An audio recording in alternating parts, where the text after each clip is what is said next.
दोस्तों, मेरे YouTube channel पर आपका स्वागत है। जैसा कि आज हम क्लासिकल फिजिक्स के टॉपिक हैमिल्टन्स कैनोनिकल इक्वेशन के बारे में हम जानकारी देना चाहते हैं। तो हैमिल्टोनियन कैनोनिकल इक्वेशन, इसको हमें कुछ समझना है। तो सबसे पहले हम हैमिल्टन्स प्रिंसिपल की बात करते हैं। हैमिल्टन्स प्रिंसिपल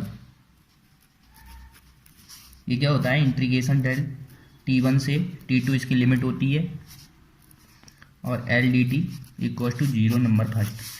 यहाँ एल बराबर लैग्रांजियन इक्वेशन होती है और एल का मान होता है टी माइनस बी। टी क्या होता है? काइनेटिक एनर्जी और बी क्या होता है? Potential energy.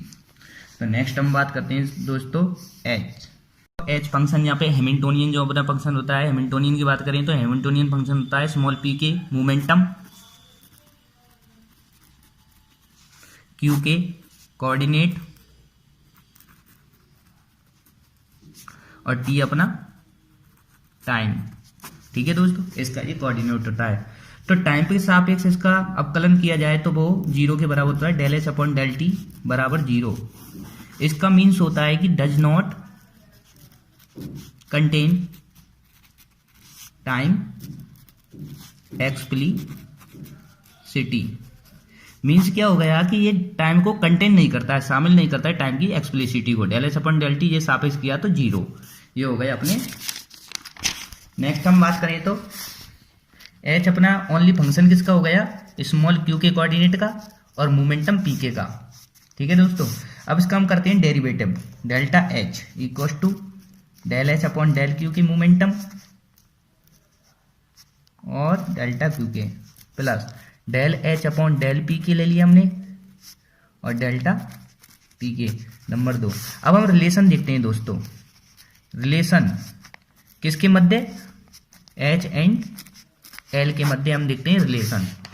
तो दोस्तों एल लैग्रांजियन अपना होता है समेशन के पी के क्यू के dot minus L H. Okay दोस्तों, तो समेशन पी के क्यू के डॉट माइनस एच। अब दोस्तों ये मान लेते हैं हम इक्वेशन 3 और इक्वेशन 3 को हम 1 में प्रतिस्थापित करते हैं। इक्वेशन 1 क्या है अपनी? इंटीग्रेशन T1 से T2 limit L D T बराबर 0 डेल, ये वाली। तो इसमें हमको ये पुट करना है तो यहाँ पे हो जाएगा दोस्तों इंटीग्रेशन T1 से T2 एल की जगह समेशन के पी के क्यू के डॉट माइनस एच क्यू के पी के फंक्शन होता है इसका, तो डी टी बराबर 0। ये अपने पास हो गई 4th इक्वेशन। तो दोस्तों इसको हम मान लेते हैं आई, जो अपनी समेशन में वैल्यू है। तो समेशन के पी के क्यू के डॉट माइनस एच, इसको हम क्या मान लेते हैं? आई का फंक्शन मान लेते हैं पूरे को, नंबर 5।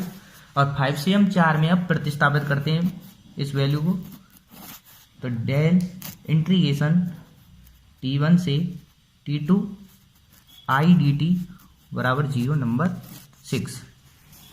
अब दोस्तों इसको हम लिख सकते हैं इंटीग्रेशन T1 से T2 del I upon delta alpha D T बराबर 0 नंबर 7। तो del I upon del alpha करते हैं, इसमें से ले लेते हैं del I upon del alpha. तो आई अपने पास क्या है दोस्तों? समेशन के पी के क्यू के डॉट माइनस एच। तो इसका करते हैं हम अल्फा के सापेक्ष। तो डेल पी के अपॉन डेल अल्फा क्यू के डॉट, फिर हम डेल क्यू के डॉट को ले लेते हैं अपॉन डेल अल्फा और ये हो जाता है पी के माइनस, फिर डेल एच का करते हैं। एच का करते हैं del H upon del Q के और डेल क्यू के upon delta alpha minus delta H. अब पी के सापेक्ष डेल पी के upon delta alpha number 7 equation. अब इक्वेशन 7 को हम उपयोग करते हैं इक्वेशन 6 में। जो अपनी इक्वेशन 6 यहाँ पे हम इसकी वैल्यू को पुट कर देते हैं इक्वेशन 7 में। दोस्तों ये 8 हो गई अपनी, सॉरी। तो इक्वेशन 8 को हम 7 में पुट करते हैं तो क्या होता है? T1 से T2 ये वैल्यू आ जाएगी यहाँ पे डेल पी के अपॉन डेल अल्फा क्यू के डॉट प्लस डेल क्यू के dot upon del alpha P K minus del H upon del Q के और डेल क्यू के upon del alpha minus del H upon del P K और del P के upon delta alpha, और क्या बचा delta alpha D t, ये रह गया, इसको भी लिख देते हैं डेल्टा अल्फा डी टी बराबर 0। ये हमारी हो गई सर 9 इक्वेशन।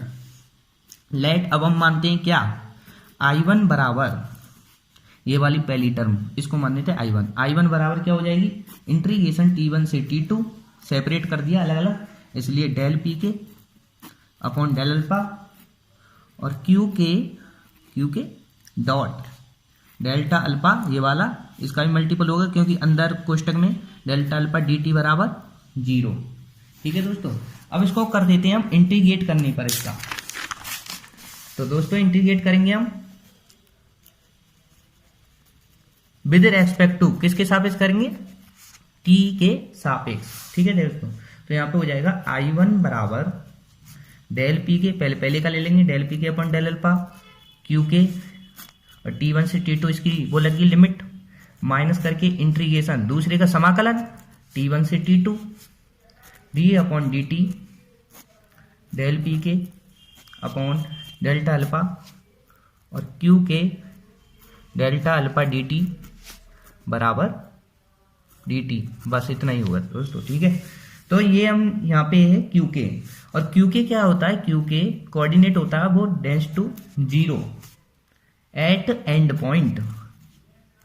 एंड पॉइंट पे दोस्तों जो अंतिम पॉइंट होता है उस पे इसकी वैल्यू क्या हो जाती है, 0 हो जाती है, इसलिए हम I1 को मान सकते हैं ओनली, ये फर्स्ट टर्म तो नेग्लिजिबल हो गई, सेकंड टर्म बची हमारी माइनस इंटीग्रेशन T1 से T2 d upon d t del P के upon delta alpha Q k delta alpha D t. ठीक है दोस्तों, तो हम इसको क्या लिख सकते हैं अब, जो चूंकि क्या होता है डेल्टा जो क्यू के होता है वो बराबर होता है डेल क्यू के अपॉन डेल्टा अल्फा, इसके बराबर होता है ये। तो दोस्तों यहाँ पे देखते हैं हम डेल अपॉन डेल अल्फा, तो यहाँ पे क्यू के दे रखा है, डेल अपॉन डेल क्यू के डेल अल्फा और डेल्टा अल्फा, इसकी जगह क्या लिख देंगे हम डेल क्यू के। तो यहाँ पे रखने पर I1 बराबर माइनस इंटीग्रेशन T1 से T2 पी के डॉट और डेल क्यू के डी टी, नंबर 9 10 इक्वेशन आ गई अपनी। ठीक है दोस्तों, हम बात करते हैं नाउ सेकेंड टर्म हमने देखा दोस्तों, जैसे कि यहाँ पे डेल क्यू के ये वाली हमने कर दी सॉल्व, अब ये वाली डेल इंटीग्रेशन T1 से T2 डेल क्यू के डॉट अपन डेल अल्फा पी के और डेल अल्फा डी टी बराबर 0, ये वाली लेनी है। तो I2 बराबर इंटीग्रेशन T1 से T2 डेल क्यू के dot upon del alpha P k delta alpha D t, ये होगी सेकेंड I2। ठीक है दोस्तों, अब हम इसमें भी देखते हैं, चूंकि डेल्टा पी के बराबर होता है डेल पी के अपॉन डेल्टा अल्फा और डेल्टा अल्फा, इसके बराबर होता है, इस वैल्यू को दोबारा इसमें पुट किया जाता है। ठीक है दोस्तों, इस वैल्यू को पुट किया जाता है इसमें, तो I2 बराबर अपना क्या हो जाएगा, इंटीग्रेशन T1 से T2 क्यू के डॉट डेल पी के और डी टी, नंबर 11।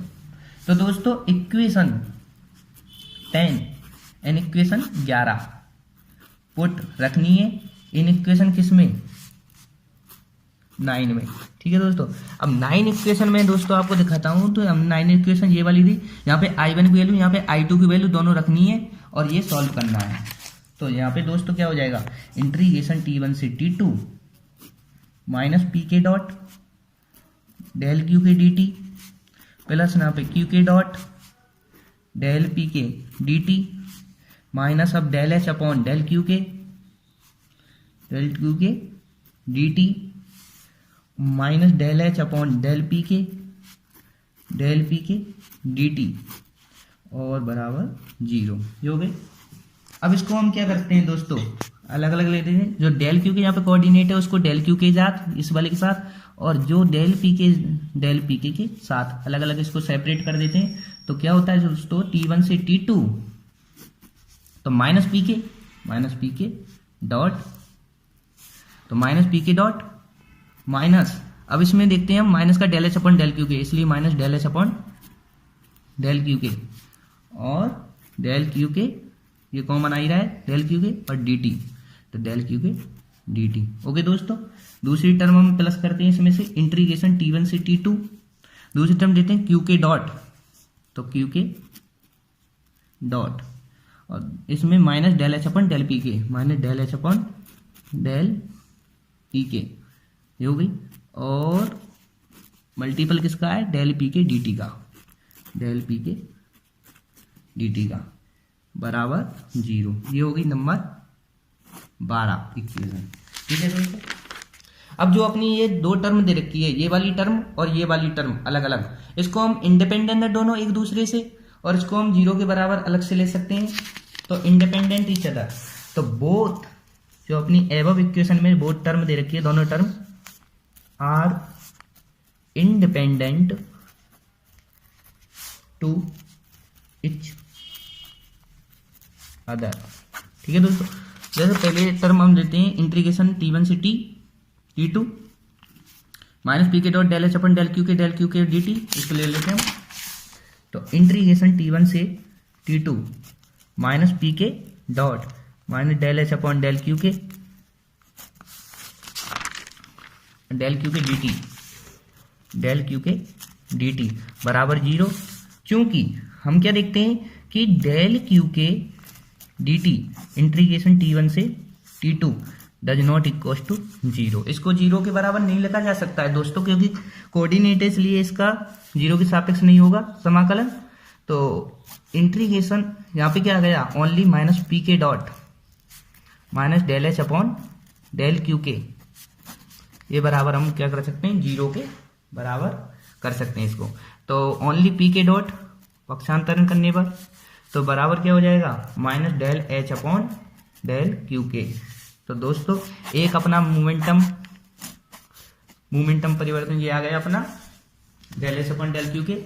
अब दूसरा हम टर्म देखते हैं इंटीग्रेशन T1 T2 क्यू के dot minus del H upon del P k del Q के डी टी बराबर 0 के।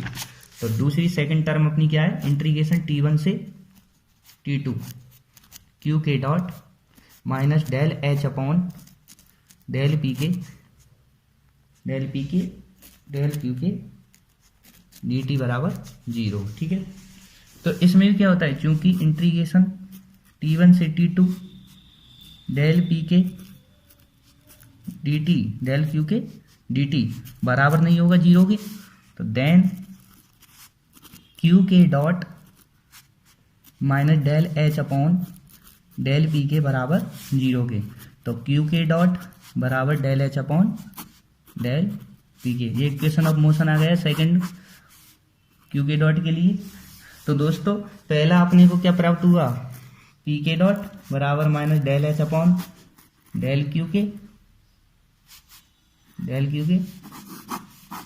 और सेकंड अपने को ये प्राप्त हो गया। तो दोनों क्या होते हैं, इक्वेशन ऑफ मोशन होते हैं हैमिल्टन्स के लिए, जो हमने प्राप्त कर लिए। ओके दोस्तों, आज की वीडियो के लिए इतना ही। जैसा कि आपको चैनल पसंद आया, लाइक वीडियो सब्सक्राइब करें और वीडियो को ज़्यादा से ज़्यादा पहुंचाएं, जिससे कि अच्छे स्टूडेंटों के पास ये वीडियो पहुंच पाए। ओके दोस्तों, आपका बहुत बहुत धन्यवाद।